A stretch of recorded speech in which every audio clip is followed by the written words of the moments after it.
السلام عليكم ورحمة الله وبركاته. اللهم صل وسلم وبارك على سيدنا محمد عليه أفضل الصلاة والسلام. هنعمل مع بعض تحلية ميكس كده بين الجلاش وبين البسبوسة.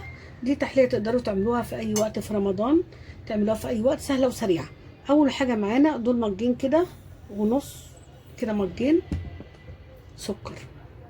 أول حاجة أنا حطيت مجين سكر يا جماعة، أنا غلطت قلت مجين ونص، هنحط عليهم مج ونص مية عادية من الحنفية يا جماعة، مج ونص. انا هحط كده نص عصرة ليمونه كده، نص عصرة، نص بس عصرة ليمون كده، ما شاء الله فيها ميه، وعليهم كيس فانيليا، كله كده مع بعضه، وهقلبه كده بالراحه قبل ما احطه على النار.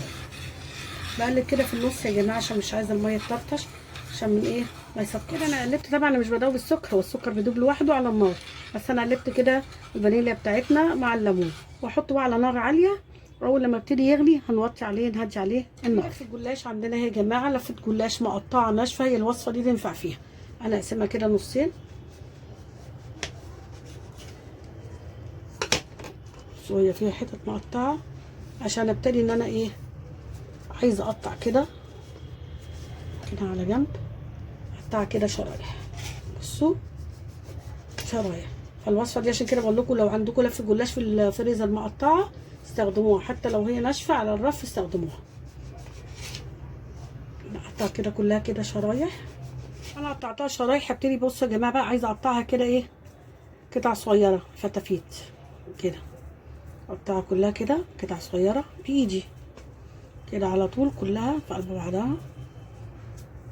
انا محضره كده طبق ابتدي افضي فيه الجلاش بتاعنا اللي انا مقطعاه، عشان ايه هقطعه وافصله عن بعض خالص، مش عايزاه يبقى ملزق. يعني القطعه اللي زي كده هقطع، مش هخلي اي حاجه خالص، بحيث ان هو ما يتعمل معانا مع البسبوسه ما يبقاش معاك. بصوا انا قطعت الجلاش بتاعنا كده كله قطع. عايزه اقول لكم كميه الجلاش بتاعتنا دي اللفه اللي هي 500 جرام، اللي هي نص كيلو يا جماعه. بصوا كلها كده كده صغيره، انا عايزاه يبقى كده، بصوا يبقى كده متفرق بعيد عن بعضه عشان ما يعجنش معايا وهو في الفرن اهو. ما شاء الله اي حاجه تقابلكم ما تخلوش فيها، تخلوها ايه كلها كده. طيب هنعمل ايه مع بعض؟ انا محضره معايا يا جماعه، بصوا كده دول حوالي يعني ايه 4 كوبايات 4 معالق جوز هند يا جماعه، كده نحطهم عليه 4 معالق، ودول يعني اختياريه. هحط عليهم ايه نص مج، شايفين نص مج اللي هو سميد البسبوسه السايب يا جماعه، اللي هو السايب اللي هو بيجي من عند العطار، هنحطه كده مع بعض. واحط معاه ظرف كده فانيليا، وهنقلب المكونات دي كلها كده مع بعض الاول كده. تاني هنقلبها كلها كده مع بعض. انا قلبت كده دي السميد بتاعنا يا جماعه مع الجلاش كده، بصوا ما خليتش من تحت لفوق، بصوا كله عشان كله يختلط ببعضه، يبقى ايه كله مزيج واحد. طيب محضرين مع بعض ايه ده كده مج سمنه، انا مسيحاها سمنه بلدي يا جماعه، وبرده اللي انتوا حابينه. هبتدي انزل كده بشويه شويه بالسمنه بتاعتنا واقلب، عشان عايزه اقلب كل المكونات كده بتاعتي تشرب السمنه. انا استخدم ايدي افضل بصراحه ان انا استخدم، بص اقلب بالراحه بدل الاسباتشوله، مش هجيب من تحت لفوق زي ما انا هجيب بايدي. هحط تاني شويه شويه كده،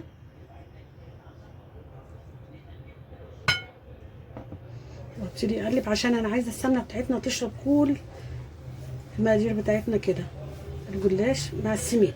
بصوا بقى السميد بتاعنا كده اتشبع بالسمنه هو والجلاش كده، بسم الله ما شاء الله كده. خلاص هنقول الخطوه اللي مع بعض هنعمل ايه مع بعض. كده انا محضره صينيه معانا دهنها سمنه كويس، سمنه مدهونه كويس. هنزل بالخليط بتاعنا كده، بس لازم يتوزع في الصينيه يا جماعه، الخليط بتاعنا يتوزع في الصينيه كده عشان ما يبقاش حته ايه رقيقه وحته عاليه. بصوا كده يا جماعه انا بفردها كده، بضغط من الاطراف بحيث كلها تبقى متساويه، اضغط كده. انا بضغط الاول بالاسباتيولا كده بالراحه كده، في نفس الوقت انا بساوي، ما يبقاش حته عاليه وحته مش عاليه، كلها تساوي. بصوا بقى انا محضره كده كيس بتاع سندوتشات مفتوح، وابتدي بصينيه كده اضغط بايدي عشان انا عايزاها تبقى ايه كلها متماسكه، عشان لما اجي اقطعها يا جماعه ما تفتتش معانا كده من الاحرف ومن النص كده، على قد ما اقدر اضغط بايدي كده.